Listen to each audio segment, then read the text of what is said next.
Bonjour tout le monde, j'espère que vous allez bien. Donc aujourd'hui, je me retrouve dans une toute nouvelle vidéo pour vous parler de toutes les lectures que j'ai faites la saison dernière. Donc si vous avez vu ma vidéo de ma pile à lire saisonnière, ma pile à lire de printemps, vous savez que le thème était sur la science-fiction et vous allez remarquer l'absence de 2 livres que j'avais empruntés à la bibliothèque. Je me suis comme auto-bannie de la bibliothèque cet été pour essayer de faire baisser ma pile à lire que j'ai physiquement à la maison, donc c'est pour ça que j'ai voulu privilégier des livres que j'avais ici. Et petite nouveauté cette semaine, pour la première fois dans l'histoire de ma chaîne, je vais donner des notes aux livres, donc ça va être des notes sur 5 étoiles.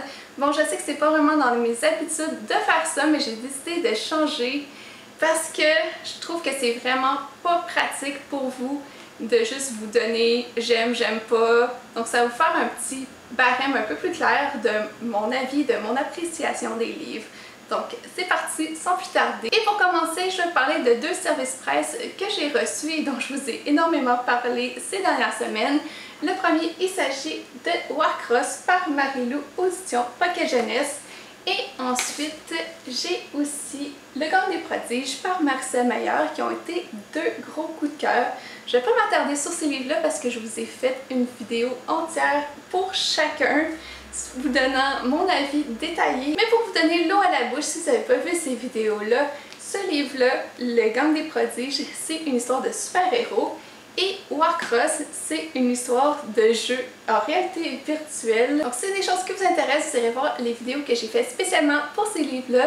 Mais je pense que c'est assez clair que j'ai donné 5 étoiles à chacun parce que c'était des gros coups de cœur. Ensuite, j'ai lu Waking Gods par Sylvain Neuvel. Donc ici, il s'agit de la version en VO, en couverture rigide que je trouve tout simplement magnifique.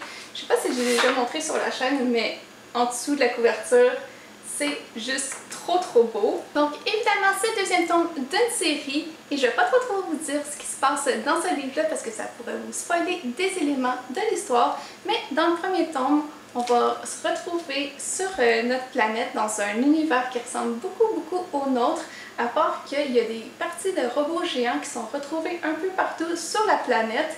Et il y a une équipe de scientifiques qui va essayer de creuser le mystère pour savoir à quoi servent ces parties-là. Donc, est-ce que c'est nous qui avons enterré ça? Pourquoi on aurait oublié l'existence d'un robot géant sur notre planète? Ou est-ce que c'est des extraterrestres qui l'ont mis là? Et puis, dans quel but? Est-ce que ça serait pour nous protéger ou ça serait parce que nous, on a réussi à abattre ce robot-là et puis on l'a enterré un peu partout sur la planète pour essayer que ça se reproduise pas? Donc, tant de questions dans le premier tome. Et disons que si le premier tome avait des airs de thriller, parce que oui, il y a un mystère à résoudre. Dans ce second tome, on est clairement dans une dystopie post-apocalyptique. Et en plus, c'est par un auteur québécois. Donc, j'adore l'écriture. C'est écrit dans un format entrevue, donc ça se lit super vite. Et voilà, si vous aimez la science-fiction et que vous ne l'avez pas lu encore, allez-y parce que c'est une valeur sûre selon moi. Ah oui, puis évidemment, j'ai donné 5 étoiles. Il faut vraiment que je prenne l'habitude de donner mes notes aux livres. Ça va rentrer, inquiétez-vous pas. Donc, 5 étoiles pour ce livre-là. Ensuite, j'ai lu Vicious par Victoria Schwab. C'est un autre livre en VO que j'avais acheté à Shakespeare et compagnie à Paris. Et puis, c'est évidemment d'une autrice que j'adore.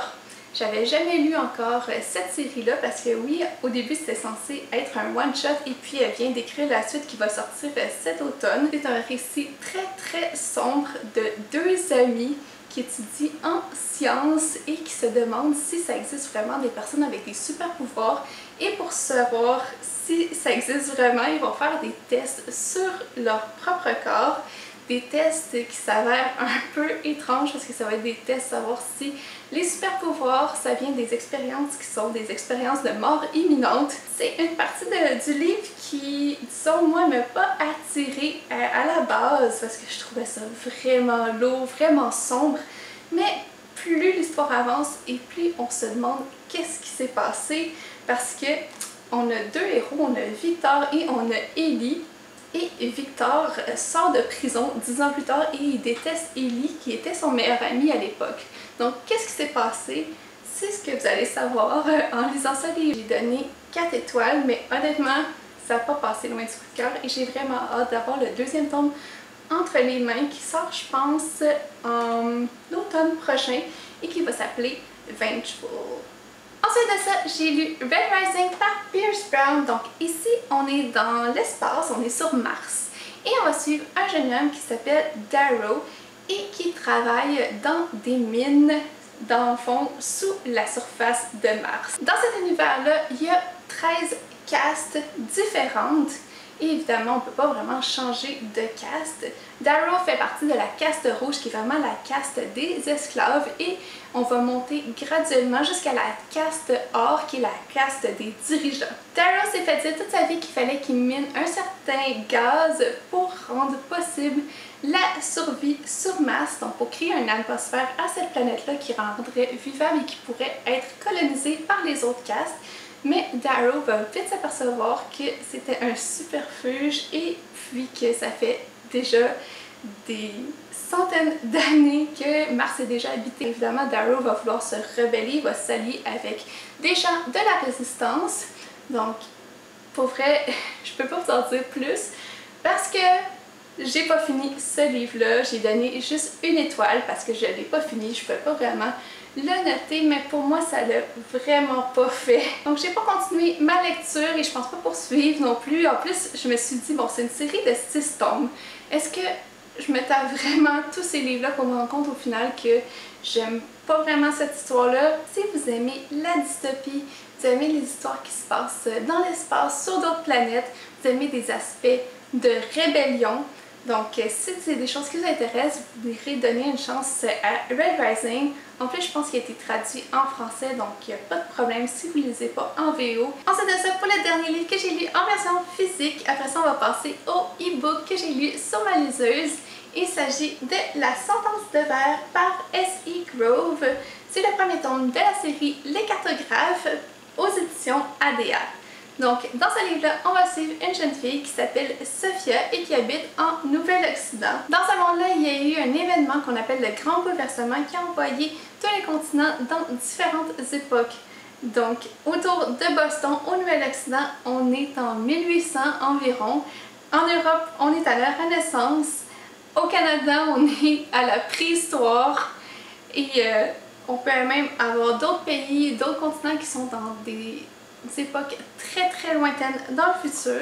Ce qui se passe en Nouvel-Occident, c'est qu'il y a une loi qui va passer et qui vont fermer complètement les frontières. Et finalement, ça s'arrange pas. Notre héroïne, Sophie, puisque elle, quand elle avait 3 ans, ses parents ont décidé d'aller visiter d'autres aires et ont disparu, ne sont jamais revenus.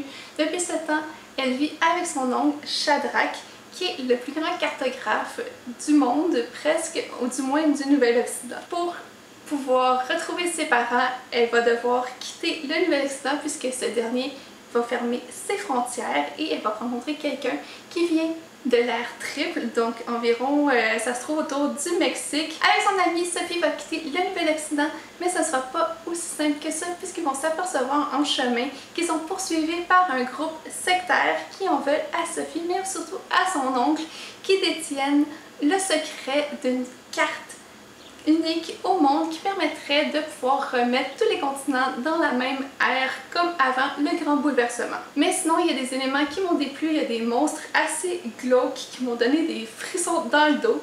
Mais si vous aimez ce genre d'histoire, allez-y, foncez. Mais pour moi, j'ai donné 3 étoiles, donc c'était pas un coup de cœur, mais c'était pas une grosse déception non plus. Ensuite de ça, du côté des livres que j'ai lus sur ma liseuse, le premier c'était Nouveau Port, le premier tome de la série Gamer par Pierre-Yves Villeneuve. Donc dans ce livre-là, on va suivre une jeune fille qui s'appelle Lauriane et qui aime vraiment les jeux vidéo. Donc toutes ses soirées, toutes ses fins de semaine, elle va passer à jouer sur son ordinateur, sur des jeux en ligne.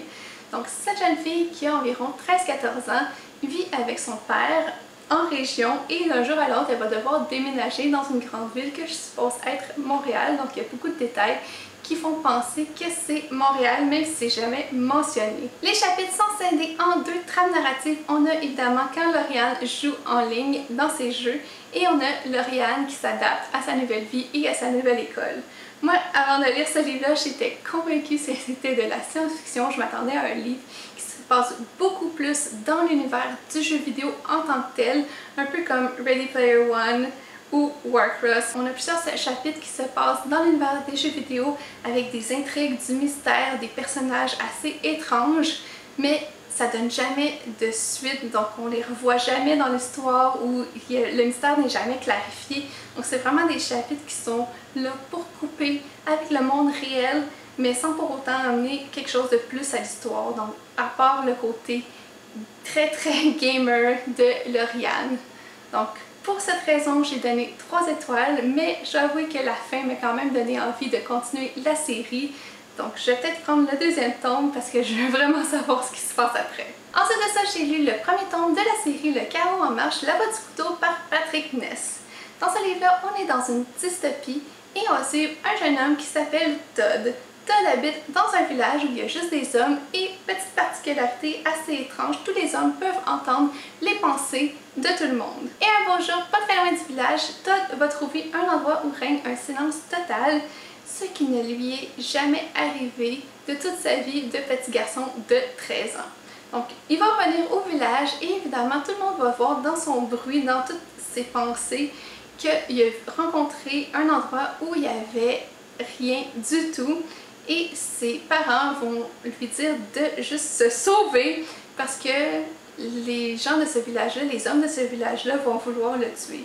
Et c'est ce qui va arriver pour tout le reste du livre. Il va se faire pourchasser par tous les hommes de son village. En chemin, il va rencontrer une fille qui est très mystérieuse. Mais disons qu'après, il se passait pas trop d'action à part des scènes de poursuite. Donc pour moi, ça l'a pas fait. J'ai donné seulement 2 étoiles. Et je dois avouer que j'ai lu une bonne partie du livre en diagonale. Donc voilà. Et ensuite, le prochain livre dont je vais vous parler, il s'agit du premier tome de la série Genesis qui s'intitule Le défi des étoiles par Claudia Gray. Dans cet univers-là, la planète Terre a épuisé toutes ses ressources naturelles et pour que les humains puissent continuer de survivre, celle-ci décide de coloniser plusieurs planètes qu'elle juge habitables, comme la planète Genesis qui est littéralement un petit paradis en soi qui est comme un peu la Terre avant que l'humain débarque et saccage tout sur son passage. Genesis est la dernière colonie terrienne qui ne veut plus faire partie de son joug mais veut être libre puisque la Terre est en train de complètement ruiner les autres planètes et en plus de ça, les assiège avec des robots. Noémie s'est donc enrôlée dans l'armée en tant que kamikaze afin de pouvoir aider sa planète dans la guerre avec la Terre. Mais lors d'une simulation, elle va trouver un vaisseau abandonné et dans ce vaisseau, il y a un robot qu'elle a appris à haïr toute sa vie, mais qui va se révéler être au final un fort allié. Donc au début, les 2 personnages se détestent énormément. Et plus le temps avance, plus ils vont créer une amitié et peut-être même des sentiments plus profonds. Donc ce que j'ai aimé dans l'histoire, c'est surtout la relation entre les 2 personnages qui est à la fois cocasse et très sensible. Et aussi, on découvre plein d'autres planètes avec plein d'univers parce que Abel et Noémie vont voyager dans toute la galaxie. Donc j'ai trouvé cet aspect-là super le fun et chaque planète a comme sa petite attribut, sa petite différence qui fait en sorte que on arrive vraiment dans un monde qui est complètement différent. Donc je vous dis pas trop ce qui se passe dans l'intrigue parce que ça pourrait vous spoiler toute l'histoire, mais je veux juste vous dire que pour moi, c'est pas passé loin du coup de cœur. J'ai donné 4 étoiles à ce livre-là. Ce qui m'a un peu déçu, c'est que l'auteur doit rappeler au lecteur à chaque page que Abel est un robot, que c'est dans sa programmation, qu'il a été créé par l'homme, malgré que ça aurait été tellement plus fort et plus puissant si l'autrice avait tout simplement montré ces éléments-là avec des situations un peu étranges, avec des interactions qu'il y aurait eu entre les personnages ou comment Abel agit. Bref, j'ai trouvé ça un peu redondant, le fait de se le faire rappeler quasiment à chaque page. Donc si vous aimez les histoires un peu young adult qui se passent dans l'espace, et qu'on découvre plusieurs planètes avec des mondes complètement différents, avec des personnages super attachants, je peux juste vous conseiller cette série-là. Donc ça va être tout pour aujourd'hui. Vous me direz dans les commentaires si vous avez lu un livre que j'ai présenté ou si je vous ai donné envie d'en lire un. N'hésitez pas à mettre un petit pouce si vous avez aimé la vidéo et à vous abonner à la chaîne si ce n'est pas déjà fait. Donc nous on se revoit très bientôt dans une prochaine vidéo et d'ici là je vous souhaite de bonnes lectures. Bye!